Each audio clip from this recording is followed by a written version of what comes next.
ဟိုကုတ်ကြဆန်တုပ်လေးလှုပ်စားဖြစ်တယ်ပေါ့နော်ဒီနေ့စားချင်လာတော့အချီလေးနဲ့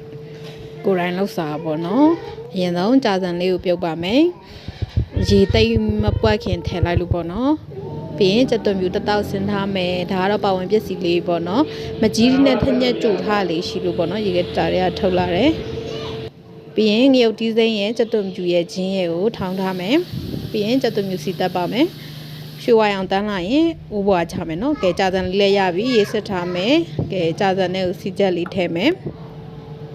စီချက်နှစ်စွန်းလောက်ထည့်မှအရင်ဆုံးမွေမယ်ပေါ့နော်ပြီးတော့ဟင်းခတ်မုံနေထည့်မယ်စားနည်းနည်းထည့်မယ်ရတာမုံနည်းနည်းထည့်မယ်ပေါ့နော်ကြက်သားမုံကြိုက်ရင်လည်းကြက်သားမုံနည်းနည်းထည့်လို့ရပါတယ်နော်အရန်ကြီးအလေးမကြိုက်လို့လीနော်ပေါ့ပေါ့လေးပဲထည့်ထားပါတယ်ပြီးရင်တမအောင်မွေးမယ်ပေါ့နော်စီချက်နဲနေစီချက်ထပ်ထည့်လို့ရရနော်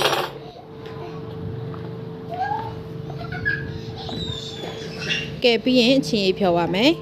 ကဲကြိုထားတဲ့မကြီးချင်လေးကိုတယောက်စာဆိုလေးနှစ်စွန်းလောက်ထည့်ပါမယ်ပြစ်ကလေးကြိုထားပါတော့နော်ပြီးရင်ထောင်းထားတဲ့ငရုတ်တီလေးတစ်စွန်းလောက်ထည့်ပါမယ်ပြီးရင်စားနည်းနည်းထည့်မယ်ခရူးစီထည့်မယ်ပြီးရင်ငမ်းပြားရေးအကြည်ပေါ့နော်အချိုပေါ့နော်ထည့်မယ်အဲ့ဒါပဲပေါ့နော်ပြီးရင်ရေနွေးလေးထည့်ပြီးမှနှံ့ညောင်မွေမယ်တကယ်လို့အရန်ကျဲတယ်ပြစ်လေးစားခြင်းတော့မကြီးလေးနဲ့ထည့်ပေါ့နော်ကဲရပါပြီမိုးကုတ်ကြာစံတုံးနဲ့ကိုယ်တိုင်လုပ်တဲ့မကြီးချင်းရေလေးစားလို့ကောင်းပါတယ်အားလုံးပဲ